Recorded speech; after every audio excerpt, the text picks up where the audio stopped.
Hi everyone, so this video is going to go over how to use your portfolio and Canvas to submit ChoiceBoard assignments because a lot of students get really confused on this because Canvas has a really steep learning curve and they don't know where the portfolio comes into it. So hopefully this will clarify all of that. Okay, so the first things I'm going to do is I'm going to go over how to submit notes, which is one of your ChoiceBoard options.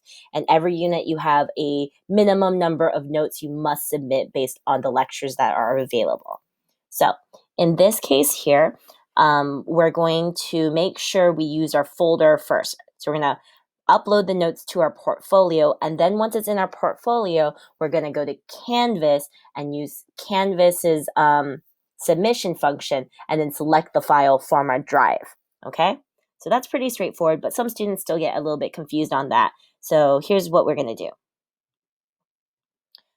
So I have my folder here for my Maggie Simpson. So I'm going to open the unit folder that I want to use and put my notes into.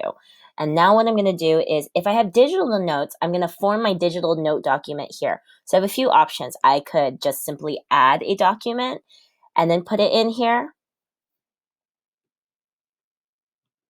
And then when I have the document here, I'll just type in the appropriate information.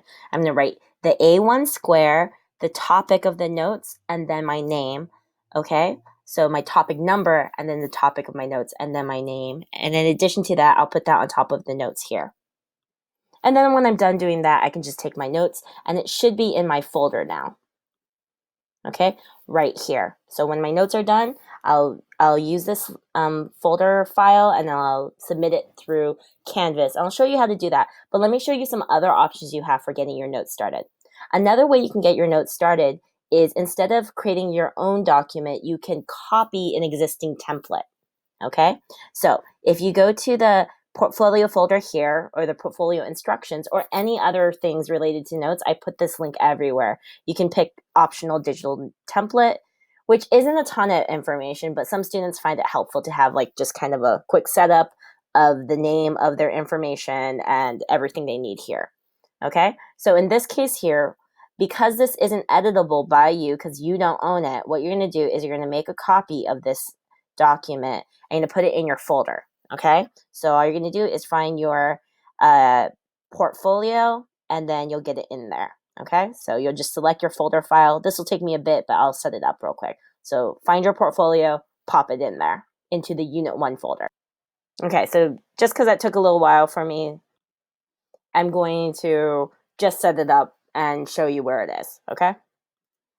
Okay, so anyways, when you get this template, it'll help you guide you to make sure you're putting in the correct information. So real quick, you're just going to edit the title of this assignment, then put your topic number. So in this case, let's say I'm doing it on the notes related to organization. Okay, so I'll just do OHB or intro 1B, and then the topic is organization of life. And then I'm going to put my name here. So my username is Maggie Simpson because I'm just using that document to help me out. And I'll just fill in the information I need over here on the top of the file.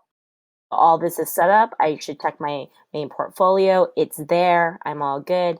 I don't need to have notes in there. You can keep it there. You can get rid of it. Either one is fine. As long as it starts with A1, that's the main important part. I usually like to get rid of the notes section there. And then it's here, and then you can edit your notes and finish it up and all that good stuff and submit it on the correct date. Now, a third option you may have is you already may have pictures of your notes that you did because you hand wrote them or you scanned them. So in this case, all you're going to do is take your document, pop it in the Unit 1 folder. It'll have a weird title, whatever title it is. You're just going to make sure it has the correct title, which is A1, the unit topic, and then the unit number, as well as your name. Okay, so I'll wait for it to load, and then I'll add that to this file right here. Okay, so how do I submit this? It's in the portfolio. Am I done? No, the portfolio is just your deposit for where you're going to keep your notes for the future in case you want to reference or add to it, but we want to make sure we submit it on Canvas so you get credit for doing your work on time. So you're going to go back to Canvas and find the post that is either a Canvas post that is directly related to notes, Or if you're already done with all your Canvas note posts, then one of your 2 Canvas posts for the day for any ChoiceBoard assignments. So every day as a teacher, I'm going to put 2 ChoiceBoard option posts. Sometimes it'll be a ChoiceBoard assignment I will make you do, and sometimes it'll be an open-ended ChoiceBoard assignment. So as a lecture notes, you're going to find a ChoiceBoard assignment that is a lecture one first. And if all those are done, then put it into any other ChoiceBoard assignment. Okay? So anyways, we're in the module for our Canvas page, and then you'll see the week 1 submissions for our ChoiceBoard. So the way I'm going to do it here is I'm going to find the assignment that works for me. So maybe I already did my earlier assignment and I know I want to put it, these notes are already filled. So all I'm going to do is pick this Friday one, then select and open the assignment. And then you're going to submit the assignment. And when you submit it, you're going to pick your file from the Google Drive. So click Google Drive and then select your file from Google Drive. Okay? Now, because I'm using the student view, I can't see Google Drive, but you should have your Google Drive load up, and then you can select and find your file within your portfolio. At that point, you'll submit on Canvas, but you still own the file. All I get on Canvas is a brief snapshot of the assignment that you submitted at that moment in time. But if in the future you want to go and edit your notes, you still have ownership of it. So it's all good. Okay? Okay, so I spent a lot of time going over all those other assignments on stuff for the notes. Now, let's say you want to do a different assignment. Let's say you want to do a worksheet. Okay, so let's say you're on your ChoiceBoard. I keep picking that slide. I don't know why for that tab. I'm going to go to the ChoiceBoard. So as a teacher, this might be assignment I tell you to do for the day, or you might have an open-ended work day and you get to pick whatever assignment you want. But whatever assignment you have, if one of the assignments you pick happens to come with its own document, you're going to, not unlike the template, just copy that document into your appropriate unit folder and then do the assignment. That might be your case study document right here. But I'm going to do one of the ones you're probably more likely to do, which is a worksheet. So what I'll do is pick a worksheet from the worksheet folder in A2. And then I'm going to just take that worksheet because I don't have ownership of it. I have a few options I can do when I open it. And all I'm going to do is copy it into my own Unit 1 folder because this is Unit 1. If it was Unit 4, I'd put it into my Unit 4 folder of my portfolio. But whatever it is, I'm going to make a copy of it right into the appropriate folder. So anyways, what you're going to do is when the file opens, you'll just type or click make a copy, then find your portfolio folder for this copy to go into, and then you should be all good. Now, as a student, it might be really tempting to get started, but do double check that this assignment is in your portfolio folder that you're looking for. And if it didn't show right away, just refresh and you should see it. Okay, it did pop up there. I refreshed before I realized that.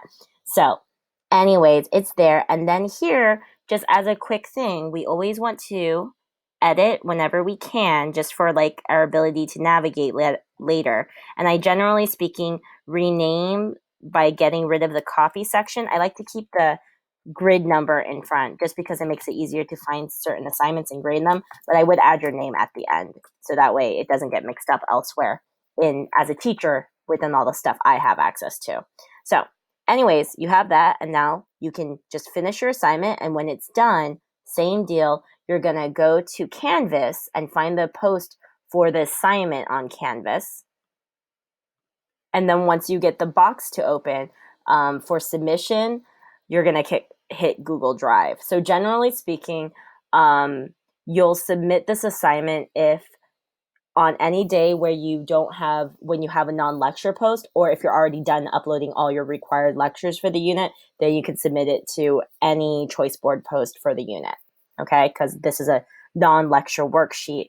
It counts for a non-lecture assignment for the day, or if all your lectures are done, it counts for any ChoiceBoard assignment you have that you have left to finish. Okay?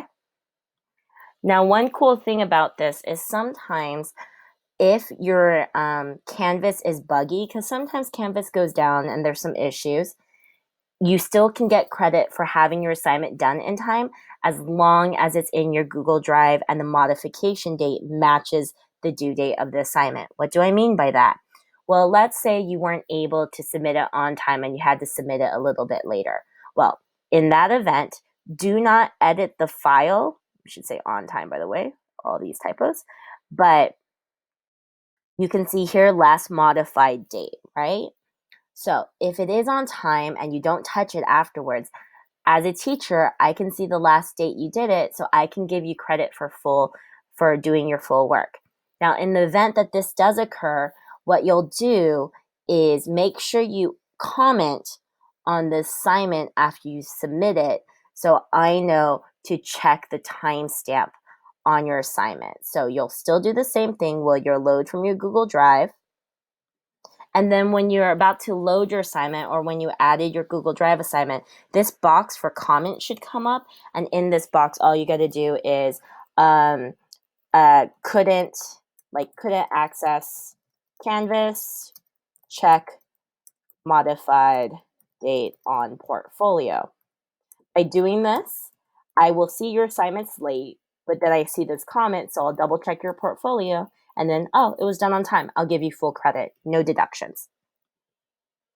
All right, last bit, trickiest part of the ChoiceBoard stuff, because students always are unsure how to deal with these assignments, and they're ChoiceBoard's assignments that do not have documents that you can upload to Canvas, okay? Because you did them on a different platform.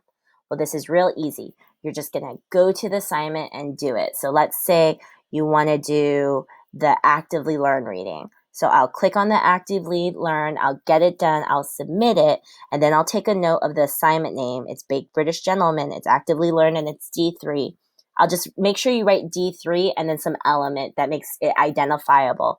And all you need to do is go to the Canvas post, and what you'll do is you'll select the tab that allows you to do text entry. So when it's an open-ended ChoiceBoard submission post, there'll be many options here. It'll say text entry, it'll say URL, it'll say Google Drive, all that thing. But for an assignment you do on an outside platform like Flipgrid or Actively Learn, you're going to pick text entry and you're going to simply type the number on the ChoiceBoard that you are fulfilling and to check that location. So in this case, D3 Actively Learn Baked Gentleman assign. And then do that, submit, and then I, as a teacher, will go, okay, that's the assignment I need to double check on this platform, and then I will go ahead and give you credit.